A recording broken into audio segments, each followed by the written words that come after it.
So I wanted to talk about a few things. There was two videos I saw recently, and I wanted to take them and combine them. The first one is Pat the Flip. He did a video that says how I'm feeling about Strive. So Pat works on a fighting game, and he is a huge Guilty Gear fan, right? All he talks about is Guilty Gear, and it's just him talking. I mean, you can put it on at like 1.5 speed or something, or 1.75 speed, and just like hear how he feels about Strive and like what he's thinking and all that kind of stuff, right? The most important takeaway from Pat's video, and what I liked about it, is he talks about how he was a Street Fighter player, and when Street Fighter 5 came out, he didn't really like the game, right?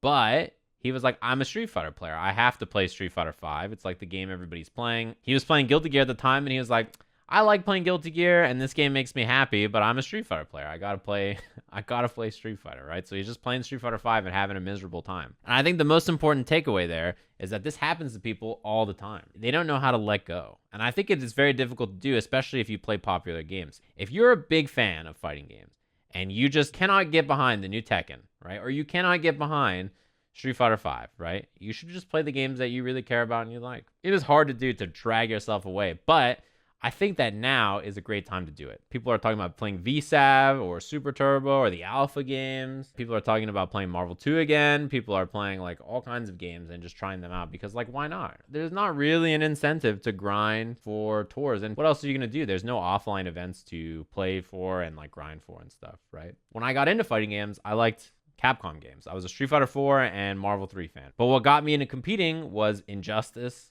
and then Killer Instinct. When I went to offline tournaments and I was playing those games at locals, people were talking shit. A Street Fighter player who goes 0-2 at his locals, at the locals I went to, told me that he could probably make top 8 at like an Injustice or KI Major. That's how Street Fighter players thought. They thought that they were the best fighting game players on the planet. And they're like, my game's popular. My game's great. Everybody likes my game. Your game sucks. This was just the attitude of people at the time. It was very strange, but that was common. And I think, obviously, the attitude has changed a lot since then, and people now are really open to trying new games. But because of me starting with Capcom games, going to something else, and then going back and then trying something else, and like my cycle has been like, I've tried so many different games over the years, I can try and appreciate anything, and I have no interest in playing something that I don't like. So that's the Pat video. I think the takeaway from the Pat video, you should hear him talk about really, truly playing and appreciating the game that you're interested in, right? I kind of combine this with Obama's video about boomer games. I love this video too. I think the ideas really link up nicely. I'm not watching Obama. I'm not trying to get good at fucking CVS 2 in 2020 like this man does. I'm trying to get good at the games that got the guap. All right, so this attitude for real, for real. He says, I'm not Majin Obama. I'm not trying to play CVS 2. I'm trying to get good at the games that have the guap. I don't know how to break it to you, but there's no guap in DBFZ, especially for a streamer with 1,600 subs and 1,600 tournaments that he's missed in the last 2 years. There's a lot of guap being a streamer. What money is he making competing these days? The money he makes from streaming is like 17 times what he was making as a competitor. And you don't want to be like this guy, drinking a Gatorade at 4 o'clock in the morning, grinding 9-frame delay Dragon Ball. You don't want to be this guy. These two videos I feel like are really connected in like a spiritual way. In the video here, he talks about like, I'll try Strive, but if it's not for me, I'm just going to go back and play Rev 2. And I'm okay being the guy still playing Rev 2 when everybody else is playing Strive. And in this video, Obama talks about like, hey, look, you should just try these boomer games because why the fuck not? A lot of the older games have had a resurgence, not only in player base and stuff, but with good netcode, right? A lot of the games that are on Fightcade, a lot of the games that have been redone by Code Mystics, a lot of the games like Plus R have picked up new steam, and it's awesome. And there's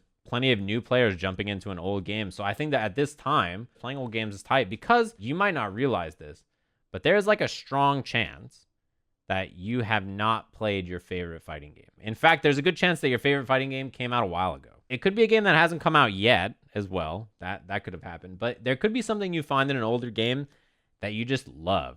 Something about a character, something about a system, something about the flow of the game, the pace of the game, the music. There could be just something there that really you latch onto and you enjoy a lot. So I think like trying old games right now, a lot of them are free or incredibly cheap, and you gain perspective, both a good and bad perspective. Good perspective in that you might find things in the old games that you think are really cool, and also the bad perspective of, God, these old games suck. The balance is just all over. These characters are all kinds of fucked up in stupid ass, dumb ass ways. But you might not have played your favorite game. In fact, your favorite game might have come out 10 years ago and you just didn't know. You just never tried it. Maybe if you tried them when you were new to fighting games, you wouldn't like them. But maybe now that you are more experienced as a fighting game player, going back and trying old games would be enjoyable for you. You never know. Obama talks about kind of the release cycle of games and like when people like to play them. And, you know, I think Pat probably will enjoy the release, like launch cycle of Strive and then go back to playing what he really likes. There's nothing wrong with that. Admitting you don't like a game and playing something else is like the most acceptable thing I've ever heard in my life. And if it's not for you and no other fighting game is really for you, like you realize that what you liked wasn't fighting games, what you liked was Street Fighter 4, that's fine. You should either go watch or play Street Fighter 4 or not watch or play other fighting games you don't like. You know what I mean?